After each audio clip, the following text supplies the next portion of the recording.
नमस्कार साथियों, स्वागत है आपका हमारे YouTube channel easy way to learn में।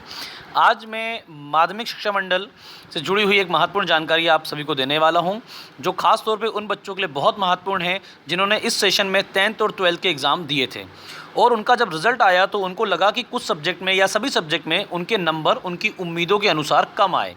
जितनी की उम्मीद थी, जितना अच्छा पेपर गया था, उतने अच्छे नंबर उनके नहीं आए। तो इसलिए ध्यान में रखते हुए आप अपनी कॉपी को रीचेक करवा सकते हो, रीटोटल करवा सकते हो। आप अपनी कॉपी घर मंगाकर एक बार खुद चेक कर सकते हो, खुद सेटिस्फाई हो सकते हो। और इसके लिए, इस प्रोसेस को करने के लिए आपको कहीं जाने की ज़रूरत नहीं है। ये प्रोसेस आप अपने घर से ही कर सकते हो। तो इसको कैसे करना है ये हम सीखेंगे। सबसे पहले अपने घर से करने के लिए अपने मोबाइल फ़ोन पर प्ले स्टोर में जाकर आप माध्यमिक शिक्षा मंडल की ये एप्लीकेशन को डाउनलोड कर लीजिए। जैसे ही आप इस एप्लीकेशन को डाउनलोड कर लेते हैं, ठीक है, उसके बाद आपको इसको ओपन करना है। ओपन करने के बाद कुछ ऐसा इंटरफेस इसका ओपन हो जाएगा। यहाँ पर आप बहुत सी चीज़ें कर सकते हैं, लेकिन अभी हम दो बारे में बात करेंगे। एक बात करेंगे एप्लीकेशन फॉर रीटोटल, अप्लाई फॉर रीटोटल, और एक बात करेंगे रिक्वेस्ट फॉर आंसर बुक। इन दो बारों में बात करेंगे, ठीक है। तो ध्यान सुनिएगा आप। रीटोटल का मतलब ये होता है कि आपको अगर लगता है आपको अपने नंबर जो हैं रीटोटल करवाने हैं, एक बार फिर से गिनवाना है, तो इसको अप्लाई करिए। और आपको लगता है कि आपको अपनी कॉपी घर मंगानी है, ठीक है, तो आप इस पे अप्लाई करिए। लेकिन जो बच्चा इस 2 नंबर वाले को अप्लाई करना चाहता है, तो इसके लिए पहले ये अप्लाई करना पड़ेगा, फिर ये अप्लाई करना पड़ेगा। क्लियर हो गया? मतलब इन दोनों को अप्लाई करना पड़ेगा अगर आप कॉपी घर मंगाना चाहते हो तो। अब बच्चों, अप्लाई करने का प्रोसीजर क्या है? आप सबसे पहले क्या करेंगे, इस पे जाएंगे। जैसे ही आप इस पे जाएंगे, यहाँ पे पूछेगा आपसे क्लास, यहाँ पूछेगा आपसे पेपर कौन सा था, मेन पेपर था सबका, ठीक है। यहाँ रोल नंबर पूछने के बाद आप यहाँ पे टिक करोगे गेट एप्लीकेशन डिटेल पे। जैसे ही आप गेट एप्लीकेशन डिटेल पे टिक करोगे, पूरी आपकी एप्लीकेशन, आपकी डिटेल नीचे ओपन हो जाएगी। आपका नाम, आपके पापा का नाम, XYZ एवरीथिंग। फिर वो नीचे 3 चीज़ पूछेगा। एक आपसे आधार नंबर पूछेगा, वो लिखेंगे। आपसे मोबाइल नंबर पूछेगा, वो लिखेंगे।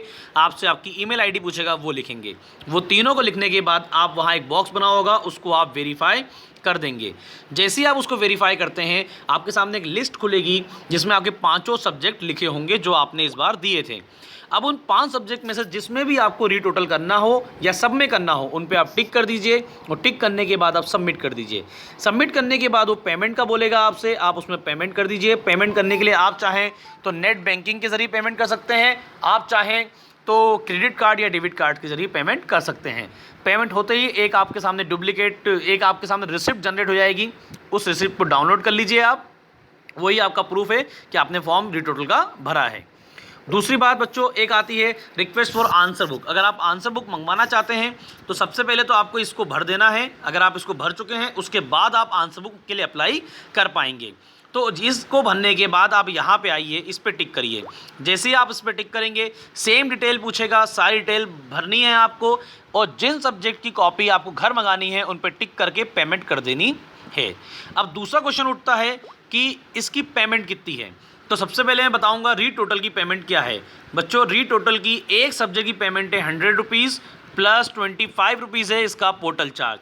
ओके, एक सब्जेक्ट का 100 plus 25 portal charge. Portal charge एक बार ही लगता है। सपोज करिए आप 500 सब्जेक्ट भरते हैं तो 500 प्लस पोर्टल चार्ज आपका। तो ये आपका क्या हो गया, रीटोटल का पेमेंट हो गया। इतना अमाउंट पे करना है आपको। दूसरी बात आती है आपके सामने कि आंसर बुक घर मंगाने के लिए कितनी पेमेंट करनी पड़ती है। तो आंसर बुक घर मंगाने के लिए एक सब्जेक्ट की पेमेंट करनी पड़ती है 150 प्लस 25 रुपीज़ आपका पोर्टल चार्ज। ओके, तो जितने की मंगानी है आप 150 के हिसाब से पेमेंट कर सकते हैं यहाँ पे जाके। क्लियर है इतना? अब इसके बाद आता है ये फॉर्म हम कब तक भर सकते हैं, मतलब इसकी लास्ट डेट क्या है। तो बच्चों, इस फॉर्म भरने की लास्ट डेट जिस दिन आपका रिजल्ट आया था उस दिन से 15 दिन तक आप इस फॉर्म को भर सकते हैं। उसके बाद इस फॉर्म को आप नहीं भर सकते। क्लियर हो गया? तीसरी बात, इस जो हमने भरा है, हमारे नंबर बढ़ते हैं या नहीं बढ़ते, इसका हमें कब मालूम चलेगा।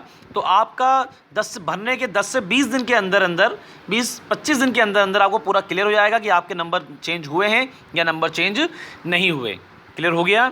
सप्लीमेंट्री वाले बच्चे भी इसको भर सकते हैं। उससे भरने से फ़ायदा है, अगर नंबर बढ़ जाएंगे आपके तो आप सप्लीमेंट्री देने से बच जाएंगे। उम्मीद करता हूँ आपको ये जानकारी अच्छी लगी होगी।